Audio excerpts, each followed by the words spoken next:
Hi Year 12, this is our last lesson for the topic of integration, and in this lesson we're going to look at kinematics. So we have covered indefinite integrals, reverse chain rule, trapezoidal rule, definite integrals, and area under a curve. Now recall, given the position x of t at time t of a particle that moves along a line, all of these notations represent the velocity of the particle at time t. So we've got x dashed of t, v of t, or x dot of t. Now, if our velocity is greater than 0, then the particle is moving to the right. If it is less than 0, it is moving to the left.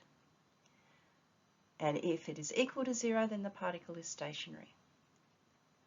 Here's acceleration, so we can write x double dashed of t, a of t, or x double dot of t. And recall, if the velocity and acceleration are the same sign, then the particle is speeding up. But if they work against one another, they're opposite signs, then the particle is slowing down. Now recall, if we have displacement and we want to get velocity, we need to differentiate. If we have velocity and we want to get acceleration, we have to differentiate. And we learned that previously. This is the new stuff. If we have acceleration and we want velocity, we're going to integrate. And if we have velocity and we want displacement, we're going to integrate. So let's have a look at an example. A particle's velocity is given by v of t is equal to 2t minus t squared.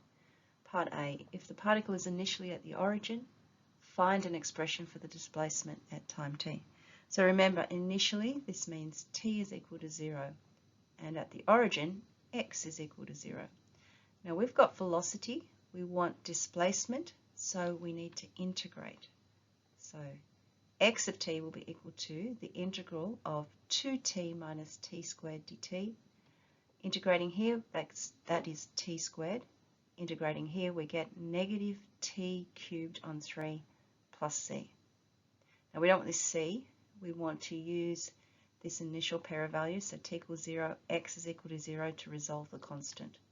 So when x is equal to 0, t is equal to 0, and c is equal to 0.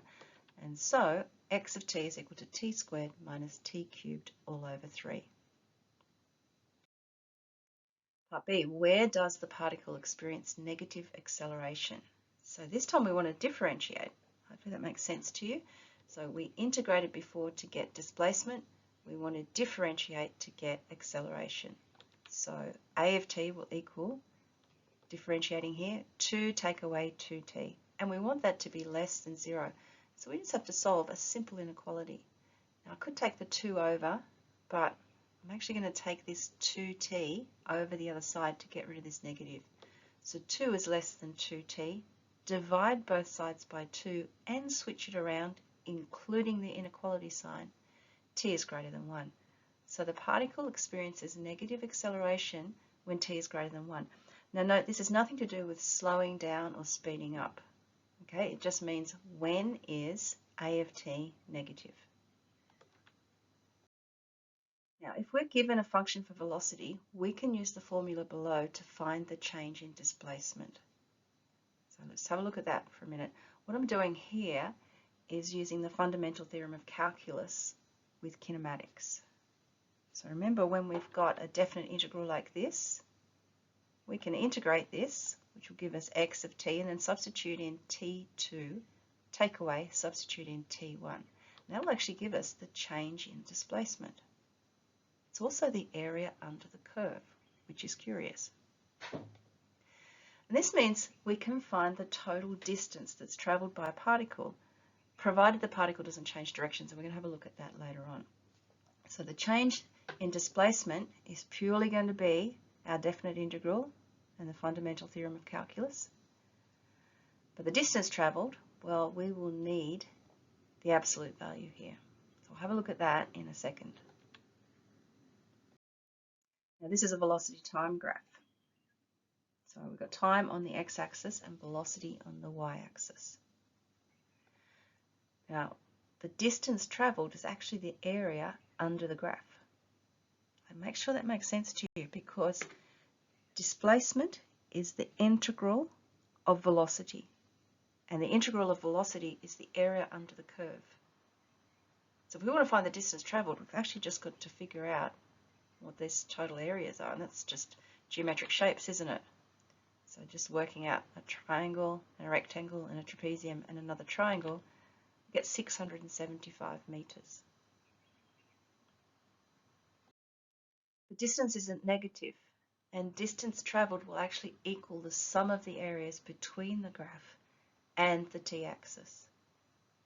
So remember, when velocity is positive, the particle is moving to the right. So in this case, it's moving to the right. When velocity is negative, it's moving to the left. So this thing, it's got varying speeds, is going to the right, turning around and then coming to the left. So if we just work out the area here and then subtract the area here, we're going to get displacement but not distance. It's pretty easy though. We're just going to work out the area under this part of the curve and then add the positive area under here. And that will give us the distance travelled. Let's look at an example. We're going to look at this question from the displacement point of view and then also from the velocity point of view. And then you can choose your method basically. Particle travels along a line according to the equation x of t is equal to negative t squared plus 4t plus 1. How far does it travel in the first 5 seconds? So if we look at this graphically, it starts at 1, moves to the right and turns, and then moves to the left and stops. And we could see that it was 4 units to the right plus 9 units is 13 units. Now if you want to do this from this equation here, you're going to need to find that turning point and then figure out how far it's travelled. Or you can do it from the velocity function, and that's going to require us differentiating, then finding the area between the graph and the t-axis. So the velocity will be x dashed of t, which is negative 2t plus 4. If I graph that, I get this, and we want it between 0 and 5 seconds. So we want this area here and this area here. And just using area of a triangle, we end up with 13 units. Alright, here's a past HSC question. Particle P is moving along the x-axis. Its position at time t seconds is given by x is equal to 2 sine t minus t, and t is greater than or equal to 0. Part 1. Find an expression for the velocity of the particle. So what we're going to do here is differentiate. So I'm just going to use x dot, and the derivative of 2 sine t with respect to t is 2 cos t. And the derivative of negative t is negative 1. So there's our velocity of the particle. In what direction is the particle moving at t is equal to 0? So we're going to substitute this into the velocity equation and decide whether it's positive, negative, or 0.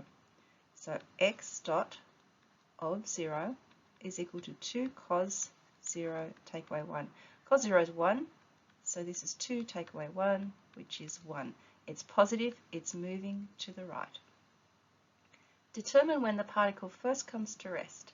So we want our velocity to equal 0. So 2 cos t minus 1 is equal to 0.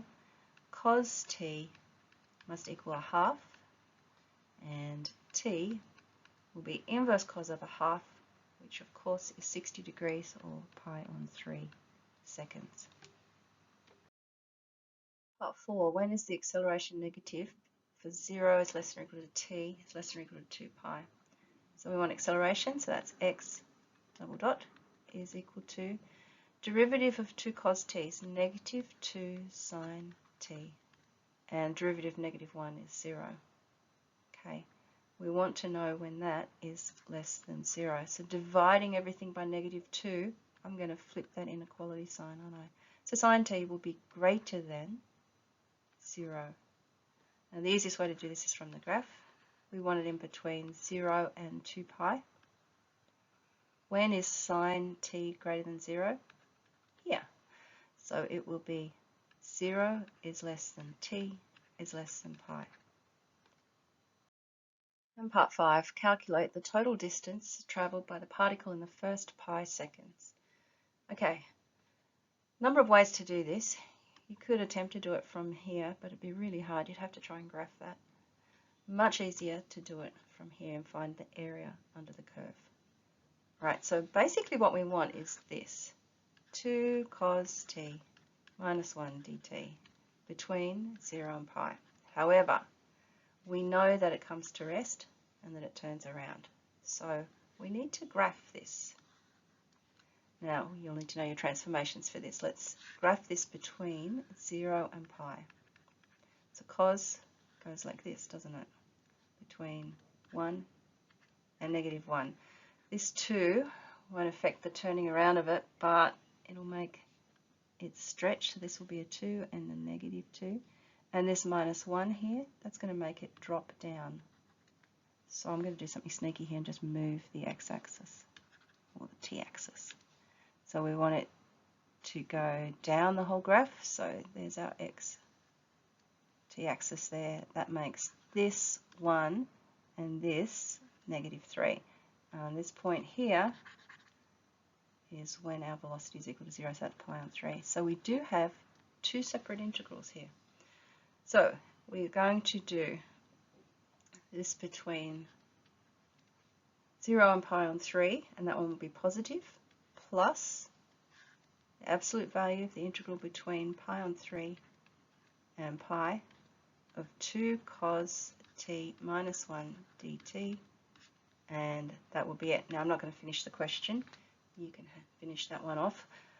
I've done all the hard work, but you can see how you've got to think about those sorts of questions when you want to calculate the total distance from the velocity function and the particle has turned around.